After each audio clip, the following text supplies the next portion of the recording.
Recording number 240. Bhagavatam చదువుకుంటూ ఉన్నాము. పంచమ స్కంధంలో ద్వితీయాశ్వాసంలో 17th పద్యం దగ్గర నుంచి చదువుకుంటూ ఉన్నాము. ఇక్కడ జంబూద్వీపమును వర్ణించుట అని హెడ్డింగ్ ఉన్నది. ఈ భూమిని పద్మముగా ఊహించినచో దాని మధ్య జంబూద్వీపం ఉండును. అది 1,00,000 యోజనముల వెడల్పు, అంతే పొడుగు కలిగి తామరాకు వలె గుండ్రముగా ఉన్నది. అందు వర్షములు అనబడు విభాగములు 9 ఉన్నవి. ఒక్కొక్క వర్షము 9 యోజనముల విస్తారము కలిగి ఉన్నది. వర్షములకు సరిహద్దులలో గల పర్వతములు 8 ఉన్నవి.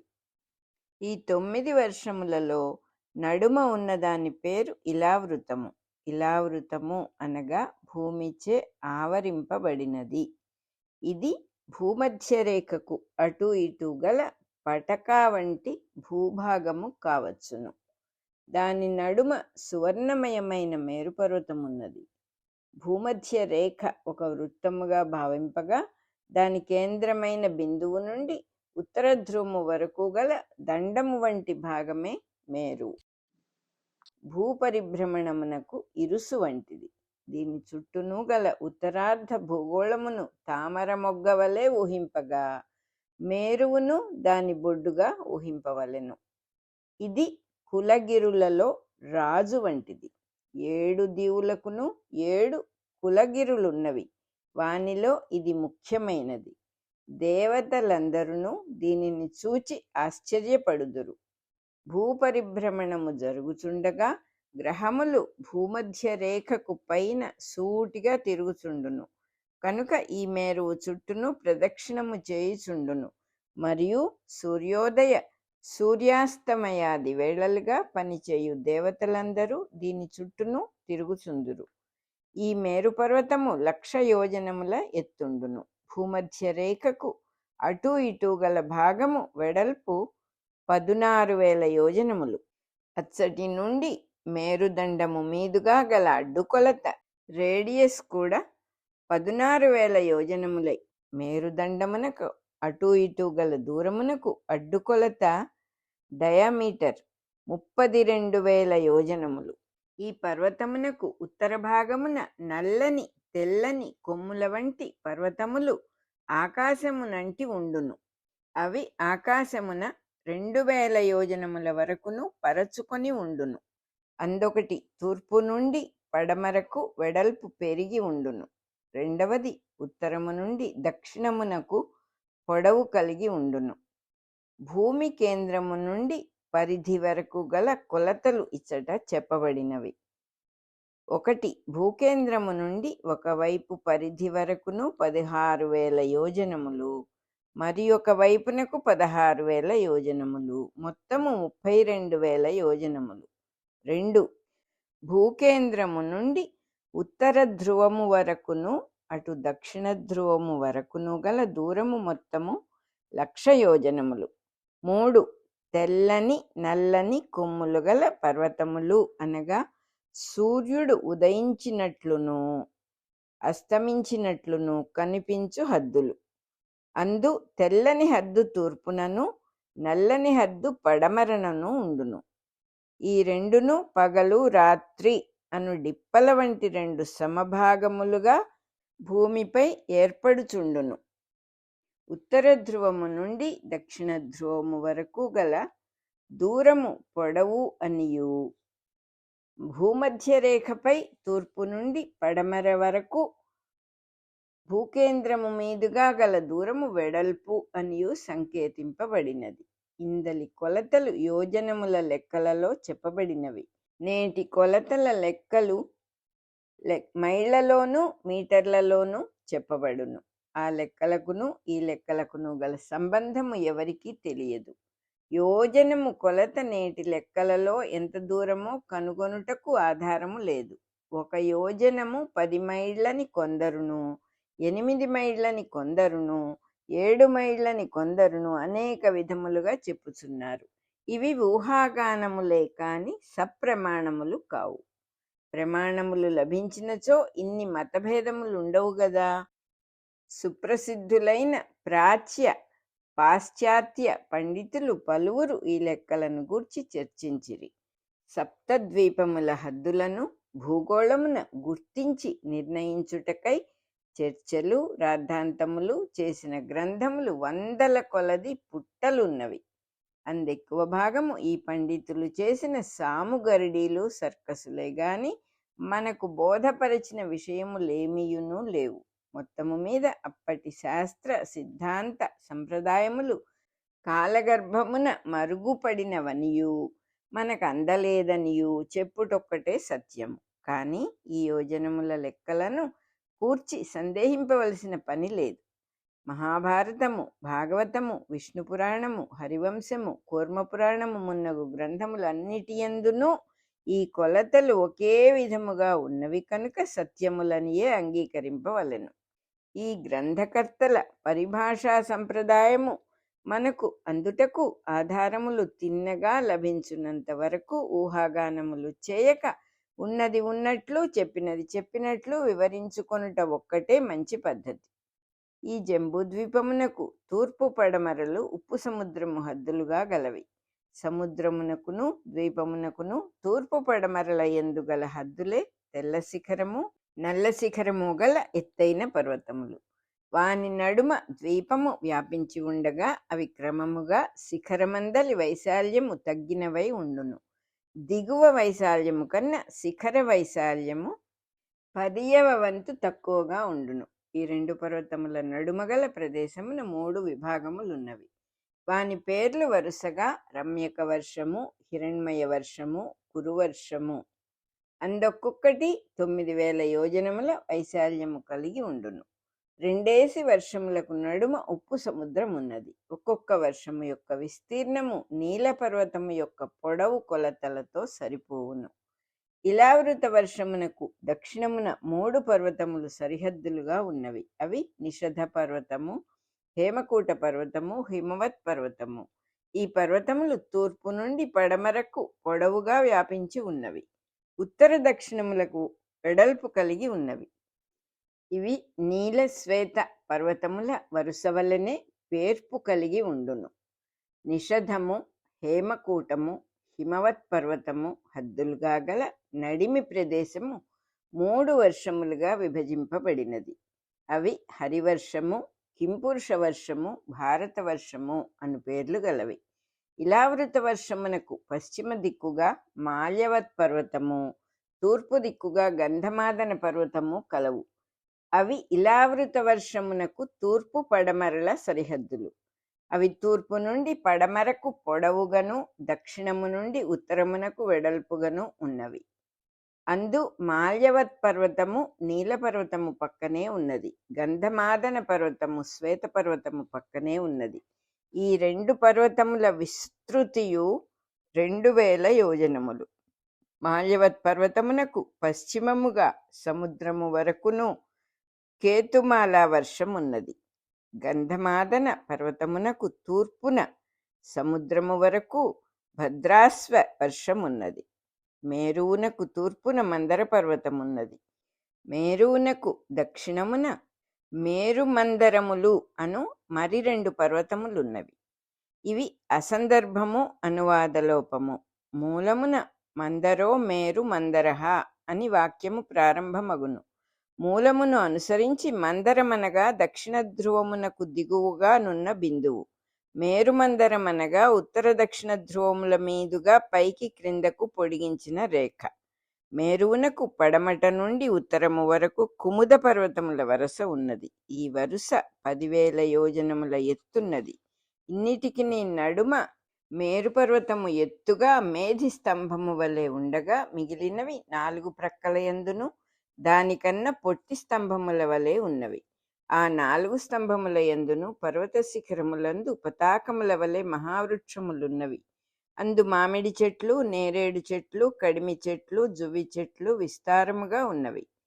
ఈ 4 పర్వతములందును ఒక్కొక్కటి 1100 యోజనముల పొడవును 100 యోజనముల వెడల్పును కలిగి ఉండును.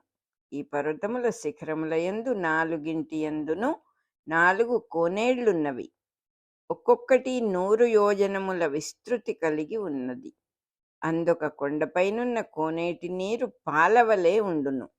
ఇంకొక దానియందు తేనెవలే ఉండును. మూడవ దానియందు చెరుకు రసము వలె ఉండును. నాలుగవ దానియందు రుచికరమైన స్వచ్ఛ జలములున్నవి. ఈ కోనేళ్లయందు స్నానము చేయువారికి యోగసిద్ధి, ఈశ్వరత్వ సిద్ధులు సహజముగా కలుగును. 4 కొండలపైనను 4 దివ్యములైన ఉద్యానవనములున్నవి. క్రమముగా వాని పేర్లు నందనము, చైత్రరథము, వైభ్రాజికము, సర్వతోభద్రము అనున్నవి. అందు దేవతలు దేవతాస్త్రీలును కలిసి విహరించుచుందురు. గంధర్వులు సంగీతము విని నృత్యము చూచి ఆనందించుచుందురు. ఇక్కడ వర్ణింపబడినది నేటి భారతదేశము. పాకిస్తాన్, టిబెట్, బర్మాలు కలిసిన మొత్తము భూమి. వీని వివరములు అనుబంధమున చూడవచ్చును. మందర పర్వతము చివరి భాగమున అమృతముతో సమానమైన మాధుర్యము గల మామిడి పండ్లుండును. అవి మందర పర్వత శిఖర కాంతులతో సమానమైన రంగు కలిగి ఉండును. పండి కొండ మీద రాలుచున్న పండ్ల రసము కలిసిన నీటి ప్రవాహములు అరుణోదములు అను పేరుతో ప్రవహించుచు ఆశ్చర్యము కలిగించుచుండును. ఇలావృత వర్షము నొరసి ప్రవహించు తూర్పు ప్రవాహమైన నది ఒకటి ఉన్నది. దాని జలములు పుప్పొడి రాలి పరిమళములు వెలిగ్రక్కుచు ఎర్రగా ప్రవహించు నీళ్లు కలిగి ఉండును. ఆ ప్రవాహములు మందర పర్వతము మీది నుండి ప్రవహించు నదుల పార్శ్వముల దాకా వ్యాపించి ఉండును. చక్కని తరంగముల శోభతో అవి అచ్చటి జనులను ధన్యులను చేయుచుండును. ఆ నదీ జలములలో స్నానము చేసినచో చక్కని సుగంధములను పుట్టించుచుండును. అందు విహరించుచున్న పార్వతీదేవి చెలికత్తెల దేహ సుగంధములను స్వీకరించి వాయువు ఆ చుట్టుపట్టుల 10 యోజనముల వరకును పరిమళింపచేయును. మేరుమందర పర్వతములపై నేరేడు పళ్ళు ఏనుగుల వలె బలిసి గుండ్రములైనవి రాలి చిదికి పడుచుండును. ఆ పండ్ల రసము పర్వతమునందెల్లెడలా చింది పడుచుండును. ఆ రసము కలిసిన నీలమైన నీటితో ఒక నది ప్రవహించుచుండును. అది జంబూ నది. అది ఇలావృత వర్షము పడమటి సరిహద్దు మొత్తమును తడుపుచూ ప్రవహించుచుండును. ఆ నది నీట తడిసి పదనై బంగారము లభించును. అది మట్టితో కలిసిన రజనై గాలికిని సూర్యరశ్మికిని గురి అయి చక్కగా పుటము పెట్టబడినట్లు పరిశుద్ధి చెందుచుండును. ఆ బంగారమును జాంబూనదము అందురు. అది అచ్చటి దేవతలకందరికిని భూషణమైన మేలిమిగా తళుక్కుమనుచుండును. అచ్చట సుపార్శ్వము అను మరి ఒక కొండ కలదు. దాని నుండి 5 తీయని నీటి ప్రవాహములు 5 దిక్కులకును ప్రవహించుచుండును. అందొక్కొక్కటి 5 బారల వెడల్పు గల చక్కని చిన్న నది. ఈ 5ను సుపార్శ్వ పర్వతము శిఖరముల మీద నుండి దిగువకు ప్రవహించుచు ఇలావృత వర్షము యొక్క పశ్చిమ భాగమును తడుపుచుండును. ఆ నదుల జలములు కేవలము తేనెవలే ఉండును. ఆ జలములు గ్రోలిన వారి నిశ్వాస పరిమళములు 100 యోజనముల వరకును వ్యాపించును. కుముద పర్వత శిఖరముపై పుట్టిన నదులు మర్రి చెట్ల తొర్రలలో నుండి దూరి ప్రవహించి వచ్చుచుండును. అవి పాలవలే, పెరుగువలే, నేతివలే, తేనెవలే, బెల్లము వలె వివిధ రుచులు కలిగి వివిధములైన ఆహార సంపదలు కలిగించి తృప్తి పొందించుచుండును. అందుండి వస్త్రములు, శయ్యలు, ఆభరణములు మొదలగు వస్తువులు కోరిక తీర లభించుచుండును. అందు పెరిగిన ప్రతి చెట్ల వలనను భూర్జ వృక్షముల పొరల వలనను చక్కని వస్త్రములు లభించును. చెట్ల కలపతో చేయబడిన శయ్యలు, ఆసనములు లభ్యమగును. అనగా మంచములు, కుర్చీలు తయారు చేయబడి లభించును. ఇంకను ఆభరణములనగా చెట్టుపట్టలతో, కొయ్యతో, పూలతో, కేసరములు మున్నగు వస్తు సంపదతో చేయబడిన ఆభరణములు. కుముద పర్వత శిఖరము నుండి ప్రవహించిన రుచికరములైన నీటి ప్రవాహములు ఇలావృత వర్షమందున్న వారికి మహాసంపదలు సమకూర్చబడును. ఆ నీరు త్రావి పెరిగిన వారికి చర్మము ముడతలు పడదు, జుట్టు తెల్లబడదు, దేహమునకు దుర్గంధము కలుగదు, ముసలివేషము రాదు, చనిపోవుదునని భయము కలుగదు, చలి ఎండల బాధలుండవు. పర్వతమూలమందలి ప్రదేశములలో విహారములు జరుపుట కొరకై నివాసములు ఏర్పరచుకొనిన దేవతలు, రాక్షసులు, దివ్యమునులు, గంధర్వులు మున్నగు వారందరూ కాలము గడుపుచుందురు. మేరు పర్వతము నడుమ కర్ణిక వలె ఉన్న ప్రదేశము చుట్టూను కేసరము వలె కూర్పు చెంది ఒక గుంపు పర్వతములున్నవి. అవి కురంగము, కురరము, కుసుంభము, వికంకతము, త్రికూటము, శిశిరము, పతంగము, రుచకము, నిషిధము, శితివాసము, కపిలము, శంఖము అను పేరులు గల పర్వతములు. మేరువు కేంద్రమునకు తూర్పున మరి 4 కొండలున్నవి. అవి దేవకూటము, జఠరము, పవనము, పారియాత్రము అను పర్వతములు. అందు మొదటి 2 తూర్పు వైపుగను, మిగిలిన 2 పడమటి వైపుగను ఉండును. ఇవి ఒక్కొక్కటి దక్షిణము నుండి ఉత్తరమునకు 18,000 యోజనములను, తూర్పు నుండి పడమరకు 2,000 యోజనముల వెడల్పును కలిగి ఉన్నవి. వానికి దక్షిణమున కైలాసము, కరవీరము అను పర్వతములున్నవి. ఉత్తరమున త్రిశృంగము, మకరము అను పర్వతములున్నవి. మేరువునకు చుట్టూను ప్రదక్షిణముగా 8 కొండలున్నవి. వాని వెడల్పు దక్షిణము నుండి ఉత్తరము వరకు 2,000 యోజనములు, తూర్పు నుండి పడమరకు పొడవు 18,000 యోజనములు. అగ్నిదేవునకు ప్రదక్షిణము చేయుచున్న జ్వాలల వలె ఇవి మేరువు చుట్టూను ఉండును. మేరు శిఖరమున బ్రహ్మపురం ఉన్నది. అది 10,000 యోజనముల పొడవు, అంతే వెడల్పు కలది అయి బంగారు రంగు గలది అయి వెలుగొందును. ఆ పట్టణమునకు 8 దిక్కులయందును లోకపాలకుల స్థానములున్నవి. బ్రహ్మపట్టణమున పూర్వము విష్ణువు 3 అడుగులచే విక్రమించెను. అప్పుడు దేవుని కాలిగోటి దెబ్బ తగిలి ఊర్ధ్వాండమంతయు బద్దలయ్యను. ఇట్లు కాలిగోటి దెబ్బ తగిలి బ్రద్దలైన పైభాగపు డిప్పలోని కన్నము లోపల ప్రవేశించుచున్న జలధారలు విష్ణుమూర్తి పాదస్పర్శ చేయుచూ వచ్చి సకల లోకముల పాపములను క్షాళనము చేయును. ఈ నీరు భగవత్పాది అను పేరుగల నది అయి ఎక్కువ కాలము స్వర్గమున విహరించును. ఉత్తానపాదుని పుత్రుడు, పరమభక్తుడు అగు ధ్రువుడు తన కులదైవమగు విష్ణుమూర్తి పాదోదకమును ఇచ్చట ప్రతిదినము గ్రోలి భక్తియోగమున ధ్యానం అభ్యాసము చేసెను. ఆనంద బాష్పములతో పులకించిన వాడై నేటికిని ఆదరముతో శిరస్సును ధరించుచున్నాడు.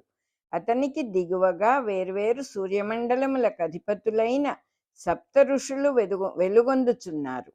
వారు విష్ణుని పాదోదక సంచారముల నెరిగి తమ తపస్సునకు సార్థకత ఈ ఆకాశగంగ జలములలో స్నానము చేయుటయే అని భావించుచున్నారు.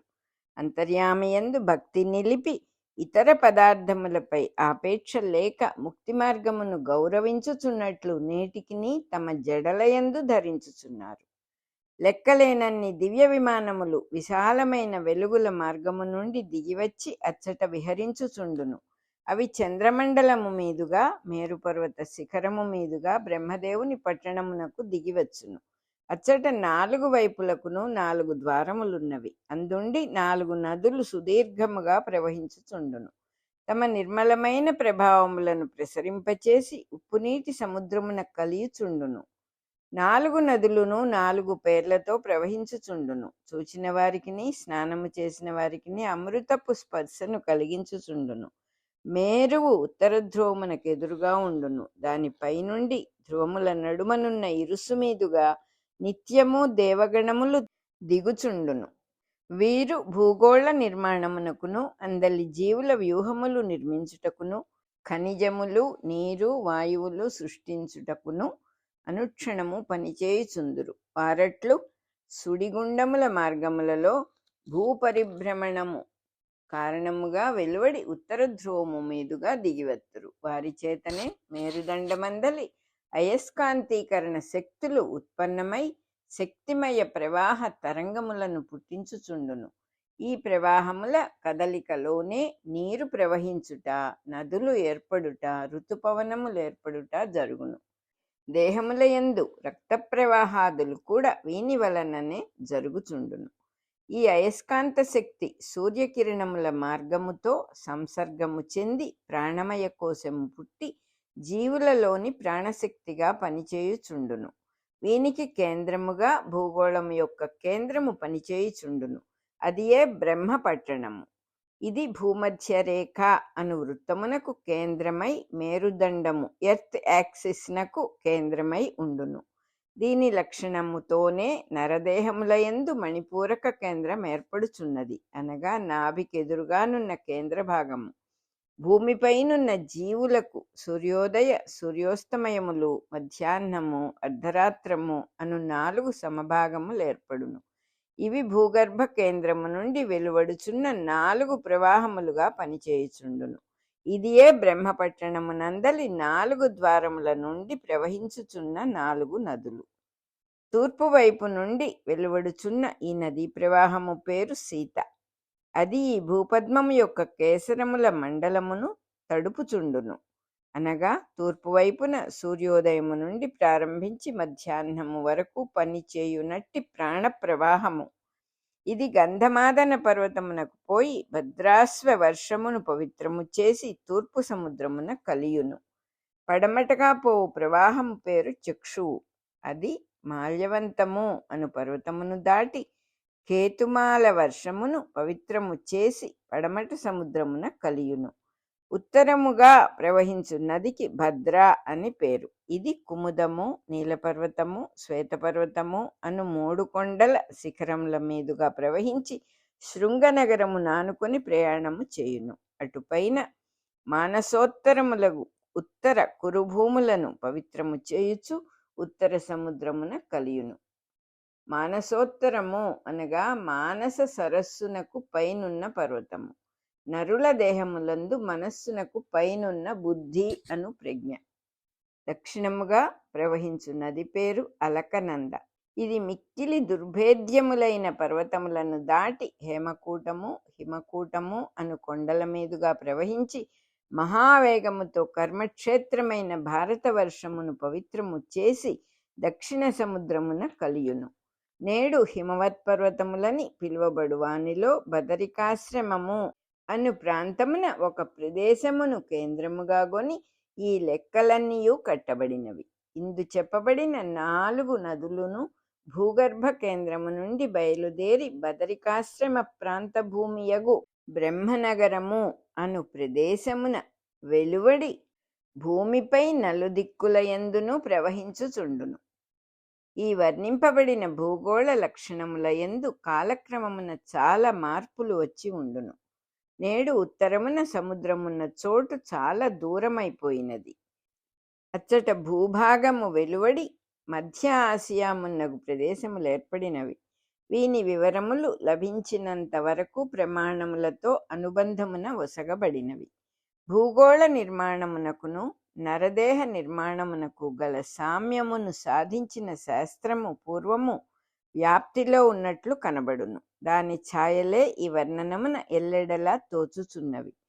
ప్రస్తుత భారతదేశమని మధ్య ఆసియా అని పిలువబడు భూమియే ఈ వర్ణనమున ప్రాధాన్యము వహించుచున్నది.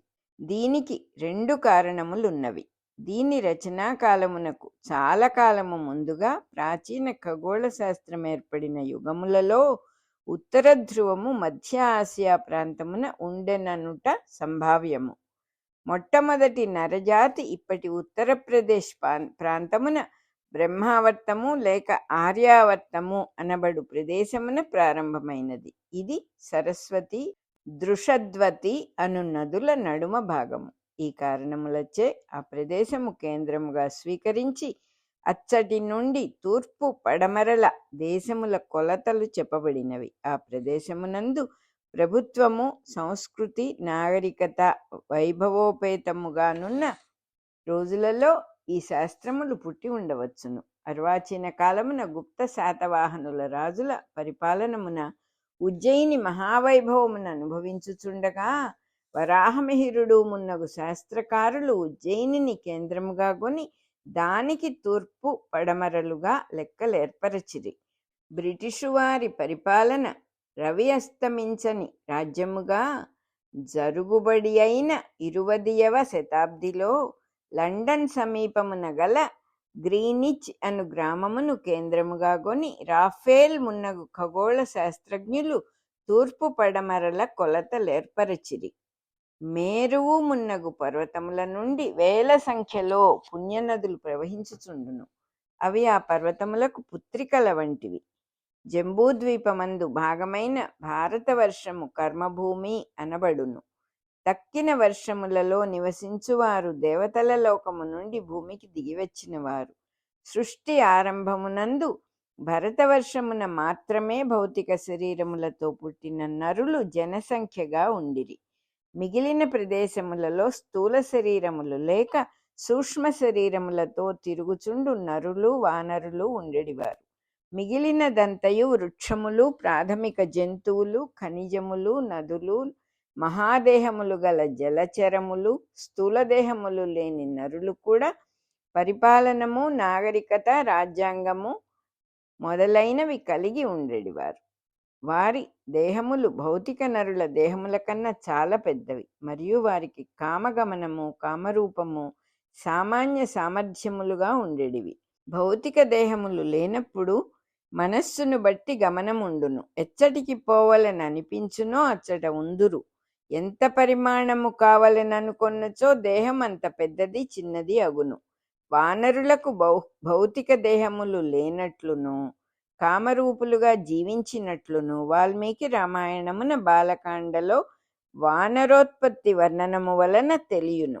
వానరులు, దానవులు, అసురులు, రాక్షసులు మున్నగు వారందరూ ఈ తరగతి వారే. వారిలో యుద్ధములు కూడా సంకల్ప రూపములు. గెలిచిన వారి సంకల్పము లక్షల మందిని చంపును. రామాయణ యుద్ధమున పాల్గొనిన వారి సంఖ్యలను గమనించినచో వారు భౌతిక దేహములతో ఉన్న ఎడల ఈ భూగోళముపై చోటు చాలదు. కొన్ని కాలములలో పరిణామవశమున సంకల్పమును బట్టి తాత్కాలికముగా భౌతిక దేహములు ధరించుట కూడా కనిపించును. రాముడు మున్నగువారు భరతవర్షమునకు సంబంధించిన వారగుటచే పూర్తిగా భౌతిక దేహములు ధరించిన నరులు. వారికిని ఈ భౌతిక దేహములు లేక చెరించు వారికిని మిత్ర సహచరత్వాది సంబంధములు కూడా ఉన్నవి.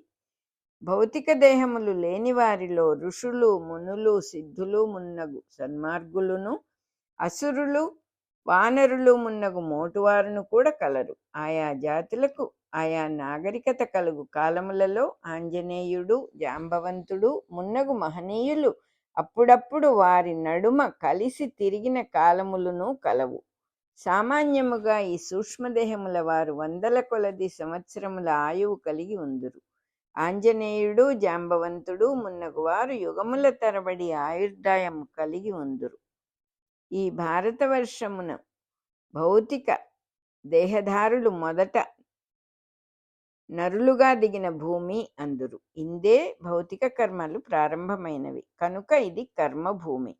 మిగిలిన వర్షముల వారు పుణ్యములను అనుభవించుచు కర్మాచరణం అక్కరలేక మిగిలిన వర్షములలో జీవించుచున్నారు. వారికవి భూలోకమున స్వర్గ నివాసములు. అట్టివారు 10,000 సంవత్సరములు జీవింతురు. ఒక్కొక్కనికిని కొన్ని ఏనుగుల బలముండును. దేవతలతో సమానులై వజ్రదేహములతో జీవించుచుందురు. వారికి నిద్ర, మరపు, పొరపాటు ఉండవు. మనస్సు పనిచేయుటకు భౌతిక మస్తిష్కము అందలి జీవకణములను అక్కరలేదు కనుక నిద్ర మొదలగునవి ఆవశ్యకములు కావు. విలాసమునకైక సంకల్పించుకొని నిద్రాదులు అలవరుచుకొనవచ్చును. ఎప్పుడునూ సంతోషముతో ఉందురు. భయం ఉండదు కనుక అసత్యము, కపటము ఆవశ్యకములు కావు.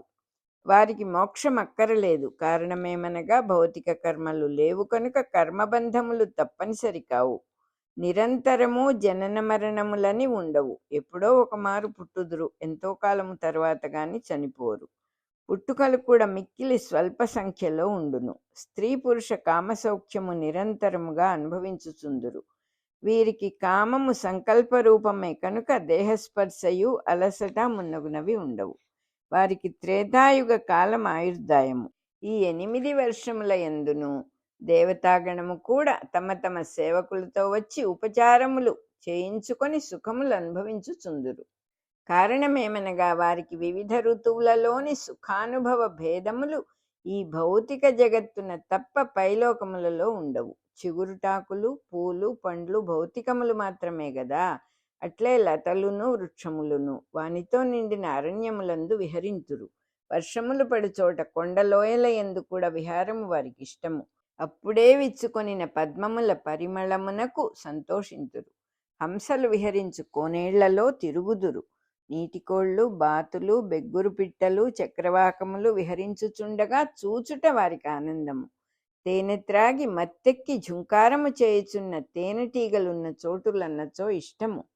తమతో వచ్చిన దేవతాస్త్రీలు ఆ వనములలో విహరించుచు త్రిప్పుకొనుచు పకపకా నవ్వుకొనుచు పక్కచూపులు చూచుచుండగా వీరు వారితో విహరించుచు కాలము గడుపుచుందురు. జంబూద్వీపమందలి ఈ 9 వర్షముల యందును నారాయణుడు జీవులకు జ్ఞానమును అనుగ్రహింపదలచి అనేక లీలలు కల్పించి తిరుగుచుండును. రికార్డింగ్ నెంబర్ 240 అయిపోయింది. పంచమ స్కంధంలో ద్వితీయ శ్వాసంలో 17వ పద్యం నుంచి మనం 37వ పద్యం వరకు చదువుకున్నాము. జంబూద్వీప వర్ణన అయిపోయింది.